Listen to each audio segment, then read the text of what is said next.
नमस्कार बच्चों, शेरशाह का मकबरा इस पाठ में फिर से एक बार आपका स्वागत है। आज हम पिछले इस पाठ्य पुस्तक से पाठ क्रमांक 18वां पढ़ने जा रहे हैं, जिसका शीर्षक है शेरशाह का मकबरा। शेरशाह का मकबरा इस पाठ का सेशन क्रमांक दूसरा है। इसके पहले सेशन में हमने देखा था कि विद्यालय से छात्र सैर मनाने के लिए बिहार में स्थित शेरशाह के मकबरा इस स्थान पर जा रहे हैं। अब हम देखते हैं कि शिक्षक के द्वारा उन्हें क्या क्या जानकारी दी जाती है। चलिए सब लोग जल्दी से पाठ्य पुस्तक निकालेंगे। हम पाठ के द्वारा अगले परिच्छेदों को समझेंगे। तो बच्चों, अब तक हमने देखा था कि शेरशाह इन्होंने सूर्यवंश की स्थापना की थी। उन्होंने हुमायूं के साथ युद्ध करके दिल्ली की गद्दी पर कब्जा कर लिया था और उस समय वह केवल मात्र 68 वर्ष के थी। यह जो लड़ाई जो थी वह सन 1540 में कन्नौज में हुई थी। अब बच्चों के मन में बहुत सारी उत्सुकता आ रही है। वह तरह तरह के प्रश्न शिक्षक से पूछ रहे हैं।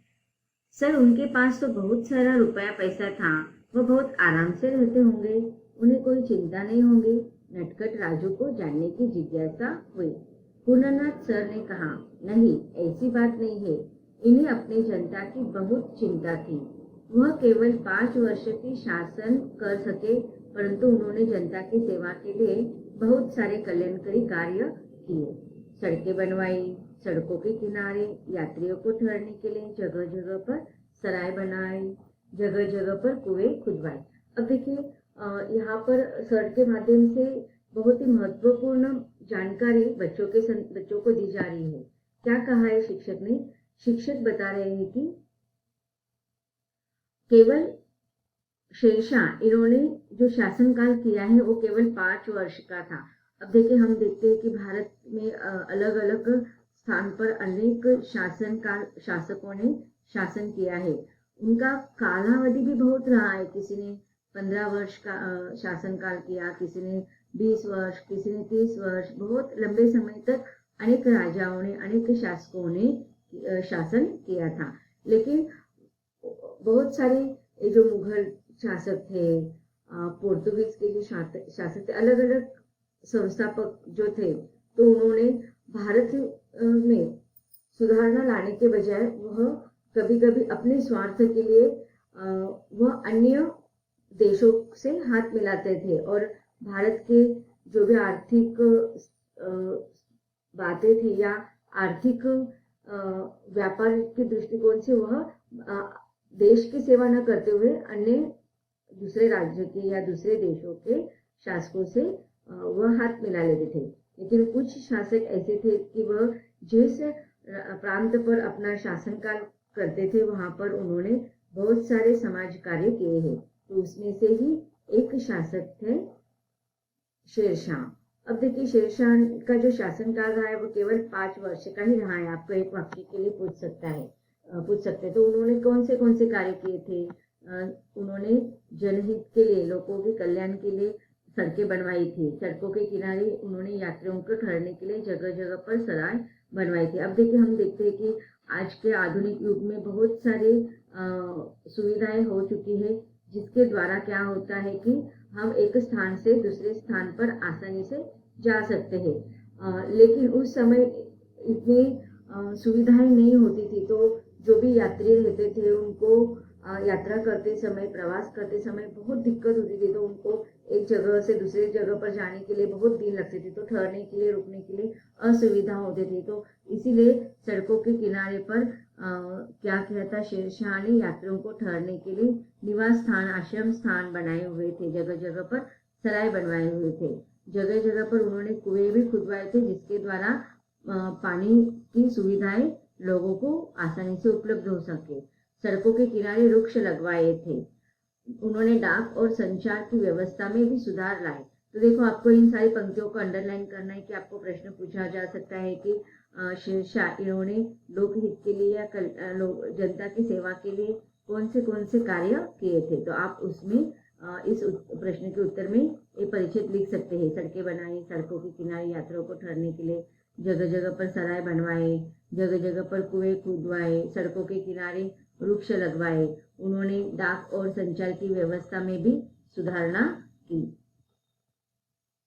विभिन्न क्षेत्रों में बहुत सारे सुधार किए, जिसके बाद के राजाओं ने भी अपनाया। तो देखो, उन्होंने जो कार्य किया था उसका अनुकरण उनके बाद के जो राजा थे या बादशाह थे, उन्होंने भी उनका अनुकरण किया। राजस्व व लगान की व्यवस्था में उन्होंने महत्वपूर्ण सुधार किए, जिससे किसानों को लाभ हुआ। अब देखिए, बहुत सारे ऐसे शासक थे कि वो किसानों के द्वारा उनके ही अनाज पर क्या करते थे, लगान लगाते थे, कर जिसे हम टैक्स बोलते हैं। तो लगान और राजस्व लगाते थे। राजस्व अर्थात अपने किसानों को क्या करना पड़ता था, राजा को अपने अनाज का जो उत्पन्न होता था उसमें से एक हिस्सा, एक विशिष्ट रकम उनको देना पड़ता था। तो ये राजस्व और लगान की व्यवस्था में उन्होंने सुधारणा की, जिससे किसको फायदा हुआ, किसानों का। किसानों को बहुत ही आसानी से ऋण दिया गया। जनता खुश थी कि इसलिए यह न्यायप्रिय बादशाह थे। तो इस प्रकार से न्यायप्रिय बादशाह होने के कारण जनता के बीच में उन्होंने एक अलग स्थान निर्माण किया था। अब बस एक बहुत चौड़ी सड़क पर आ गई। पूर्णनाथ सर ने बताया, यह सड़क ग्रैंड ट्रंक रोड के नाम से जानी जाती है। यह कोलकाता से पेशावर अर्थात पाकिस्तान तक जाती है। इस सड़क को भी शेरशाह ने ही बनवाया था। यह उनका महान योगदान था। अब कुछ ही समय में बस सासाराम पहुंच गई। शहर में पहुंचकर बच्चों की उत्सुकता और बढ़ गई। शहर की सड़कों से गुजरती हुई बस एक बहुत बड़े तालाब के किनारे आकर रुक गई। लो, आ गया शेरशाह का मकबरा, पूर्णनाथ सर ने कहा। आशा और महिमा मैडम ने बच्चों को आराम से उतर जाने को कहा। जमाली ने कहा, बाप रे बाप, इतना बड़ा और इतना सुंदर। सभी बच्चे भी इसकी सुंदरता को देखकर चकित हो गए। शिक्षकों ने भी सभी बच्चों को एक साथ जमा हो जाने को कहा। सभी बच्चे एक जगह जमा हो गए। पूर्णनाथ सर ने फिर से बताना शुरू किया, देखिए, यह मकबरा पर जाने का मुख्य द्वार है। इसके दोनों ओर मस्जिद है। तो अब देखिए, यहाँ पर मकबरे का वर्णन किया गया है, उसके बारे में सारी जानकारी दी गई है, जो अत्यंत महत्वपूर्ण जानकारी है। बच्चों को पानी के बीच भवन देखकर बहुत आश्चर्य हुआ। मकबरे का निर्माण किसने करवाया? बच्चों ने जानने की इच्छा व्यक्त की। अब बच्चों के मन में प्रश्न निर्माण हो गया कि ये मकबरे को किसने बनाया, किसके द्वारा ये निर्माण किया गया है। अब ये जो मकबरा है वह तालाब के बीच में बांधा गया है। अब पूर्णनाथ सर इसकी विस्तार से जानकारी दे रहे। 1545 ईस्वी सन में कालिंजर के किले की घेराबंदी के समय एक विस्फोट में शेरशाह के देहांत के उपरांत उनके पुत्र और उत्तराधिकारी इस्लाम शाह सूरी ने इस मकबरे को बनवाया। अब देखिए, ये जो शेरशाह का मकबरा जो है वो किसने बनाया था कि शेरशाह की मृत्यु के पश्चात उनके कब्र पर यह मकबरा बनाया गया है। उनके देहांत के उपरांत अर्थात उनकी मृत्यु होने के बाद उनके पुत्र और शेरशाह की मृत्यु के पश्चात उनका शासनकाल का उत्तराधिकारी इस्लाम शाह सूरी अर्थात शेरशाह के पुत्र का नाम क्या है? इस्लाम शाह सूरी। इन्होंने यह मकबरा बनवाया था।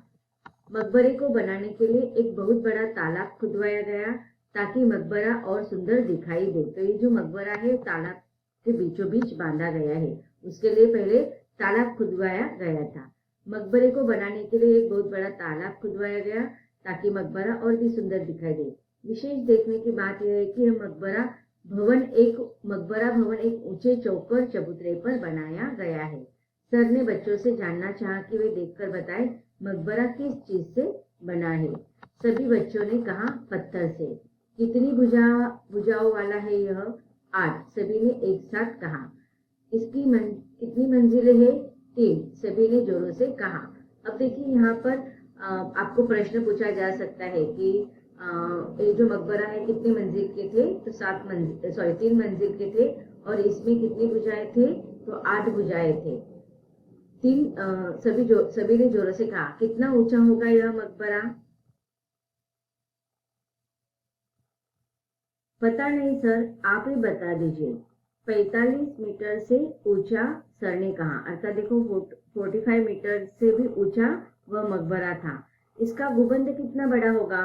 बहुत बड़ा, बच्चों ने कहा। इसका गुंबद कितना बड़ा होगा? शिक्षक ने पूछा।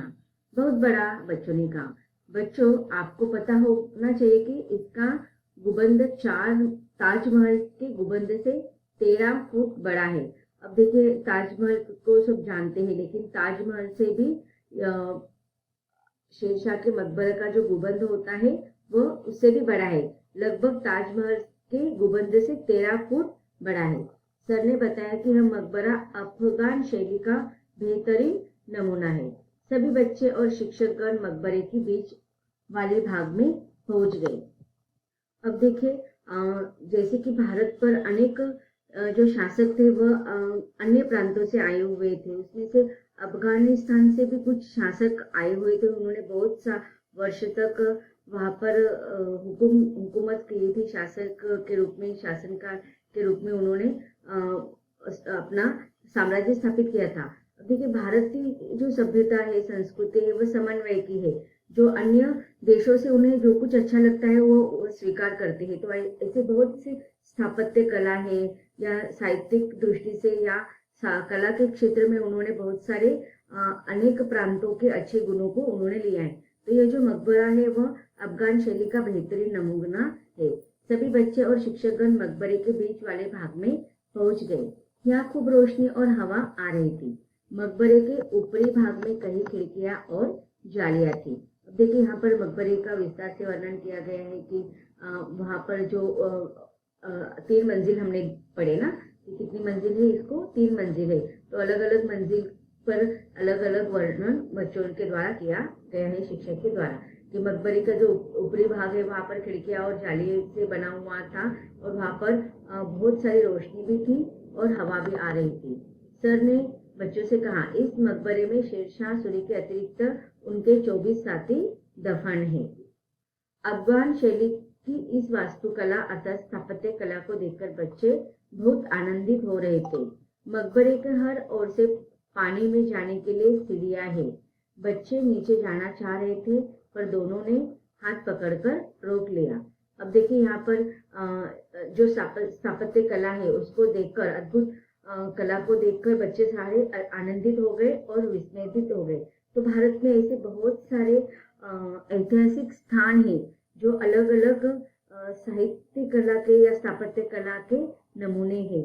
ऐसे यह हमारे भारतीय संस्कृति के अगर हम देखे जाए तो धरोहर बहुत ही अमूल्य धरोहर है। इसके लिए हमें इस धरोहर की तरफ अच्छे से ध्यान देना चाहिए। अब यहाँ पर आगे भी इसका महत्व हमें बताया गया है।